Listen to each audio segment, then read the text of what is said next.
Hi, നമ്മളിന്ന് വല നോക്കാട്ട് വന്ന കേട്ടോ. നമ്മൾ ഇന്നലെ ഈ ഭാഗത്തോട്ടെ കുറേ കാട്ടുകൊച്ചുകളെ കണ്ടില്ലേ, കുറേ കുഞ്ഞുങ്ങളെ കേട്ട് നമ്മളതിൻ്റെ വീഡിയോ ഇട്ടിട്ടുണ്ട്. അപ്പോൾ നമ്മളവിടെ ഇന്നലെ വല കിട്ടിയായിരുന്നു. അപ്പോൾ അത് നോക്കാൻ വേണ്ടി പോവാം. ചെറിയ പൊടിക്കണ്ണി വലയാണ് നമ്മൾ ഈ വല കേട്ടോ ആറ്റിക്കെട്ടത്. ആറ്റിക്കെട്ട് ഒരുപാട് മീൻ കിട്ടിയായിരുന്നേ. പക്ഷെ നമുക്ക് ഡാമിൽ കിട്ടിയിട്ട് അത്ര വലിയ കാര്യമായിട്ട് മീൻ കിട്ടുന്നില്ല കേട്ടോ ഇതിനകത്ത്.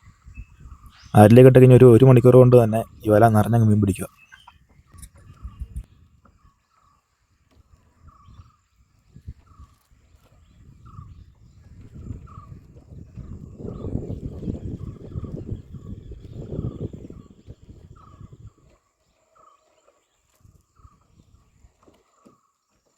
ഇത് ആദ്യമേ തന്നെ ചെറിയൊരു പൂളാനുണ്ട് നമുക്ക്.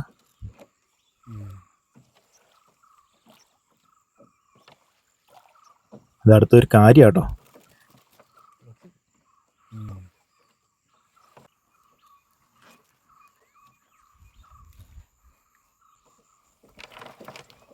നമുക്കിവിടെ കുറേ വർഷങ്ങൾ കൂടെ ആയിട്ടൊരു കാര്യം കിട്ടുന്നത്. ശരിക്കും ഇവിടെ കാരി ചത്തുപോയെന്ന് ഓർത്തിരുന്നത്. പണ്ടൊക്കെ ഒരുപാട് കിട്ടുമായിരുന്നേ. ഇത് കുത്തി കഴിഞ്ഞോട്ട് നല്ല വേദനയാണേ, നല്ല കട്ട് കഴിക്കും. വാളയെ നിർത്തി പിടിക്കാത്ത നന്നായി.